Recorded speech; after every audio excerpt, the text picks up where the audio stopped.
Ah, isn't this a wondrous day, young Dumbledore? Yeah, I can do magic now. That's right. You finally learned to harness the mysterious and magical forces of the multiverse and manifest them as a spell. Yeah.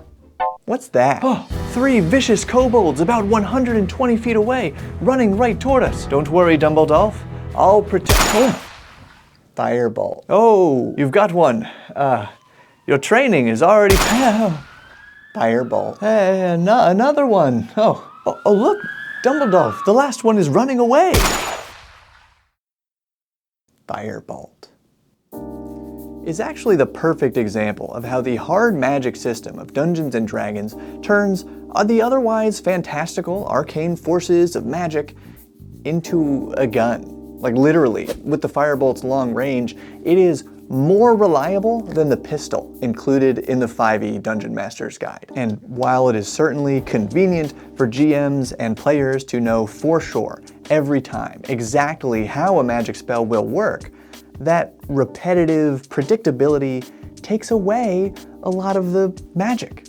So I started mixing in some less predictable, but possibly more powerful spells in my game, and my players have been loving it, so I'm going to tell you how I do it. Because I'm Bob, this is where we learn how to have more fun playing RPGs together, and here's the coolest example of how this house rule worked in my current campaign. The party had just slaughtered their way through a dungeon filled with evil snake people, aka Sneeple, and finally made it to their target, Snorbin, captain of the Sneeple Guard, who has 2 tiny snakes for a mustache. But wait,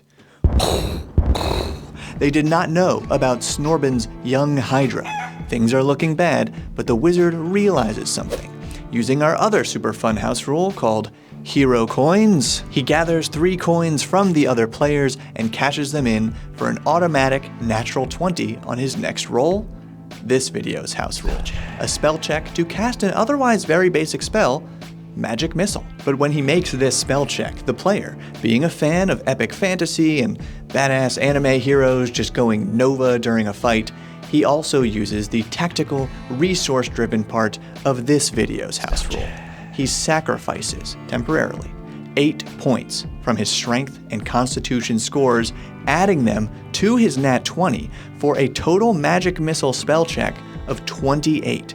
Sapping his own vitality, the wizard unleashes a storm of supercharged magic missiles, a firework display, blinding and deafening everyone in the room, and when the smoke finally cleared, only bones and ashes remained of Snorbin and the young Hydra.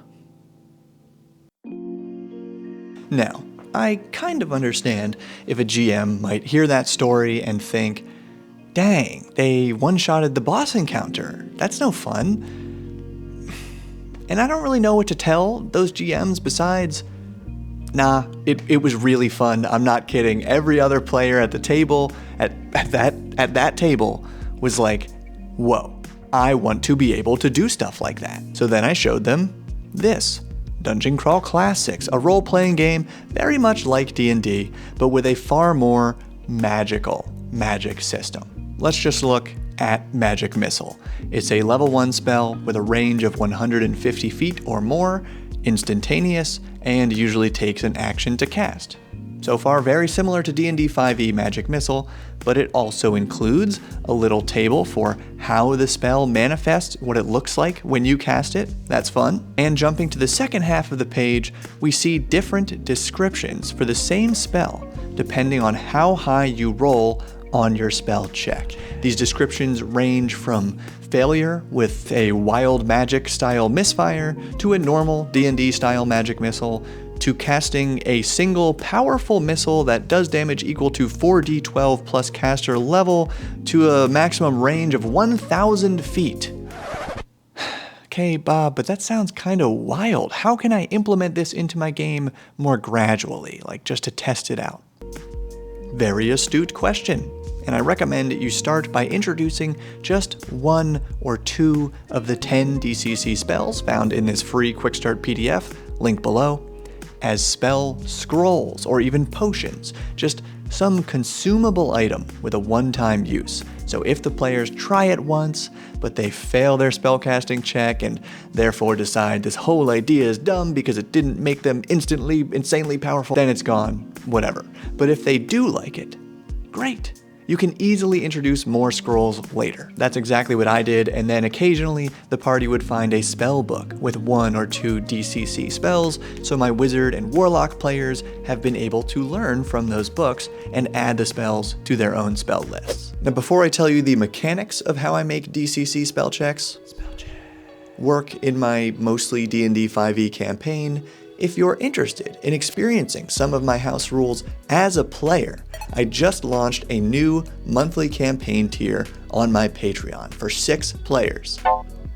Scratch that, 1 spot's already filled for 5 new players to enjoy the 5e version of The Lost City, converted by Goodman Games and run by Goodman Games' very own Judge Micah, aka DJ Foxy. They're a professional GM with about a decade of experience, and they're going to kick off this 5e campaign with a sort of DCC style level 0 session on Saturday, January 20th. If that sounds cool to you, check it out through the link below for the rest of the details and how to join. Or if you just want to enjoy some 5e supplements that I've published and support the channel in an awesome way, do check out my Patreon. I really wouldn't be able to do this without the support of my patrons, so thank you for even considering it.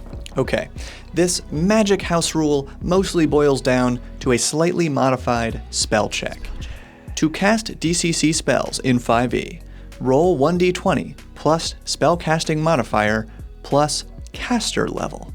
Note, I use caster level because that's how spells work in DCC and because I run a low-level 5e game, pretty much maxing out at about level 5 or 6, so if your 5e game goes to level 15 or higher, let's be honest, it doesn't really go higher, then you would want to use d20 plus modifier plus proficiency bonus. So your level 10 characters aren't automatically succeeding on every single spell check, which would take us back to square one. Also, characters of any class could try to cast a DCC spell scroll, but a fighter, for example, would just be rolling 1d20 because they don't have a spell modifier or a caster level or proficiency with magic, and a fighter cannot take advantage of this other cool strategic part called spell burn in DCC. Before a caster makes their spell check, they can choose to sacrifice points from their strength,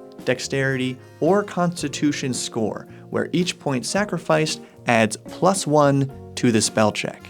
Characters regain sacrifice points at a rate of 1 point per long rest, or 2 for a full day of rest. Now in DCC, there's theoretically no limit to how many times a wizard can cast a spell each day, because every time they make a spell check, there's a chance that they roll low and the spell is lost, basically forgotten until they take a long rest. However, since I'm running a game with 5e characters, I have the PCs expend a spell slot whenever they cast one of these spells from a spellbook, just like a normal 5e spell. And that's it. It really does fit on an index card, and we've used this house rule for about 6 months now, and the casters are still mostly using 5e magic, but every session has a couple fun moments where a player says something like, "I'm gonna cast Scorching Ray," DCC Scorching Ray, and everybody else perks up as we consult the giant DCC core rulebook to see what happens. So if you like this idea, remember to like this video and share it with your game group, then check out this one about another cool house rule from DCC, and consider playing in the 5e campaign coming soon to my Patreon, or just joining Patreon as the best way to help me out.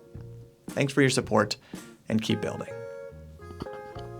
Firebolt.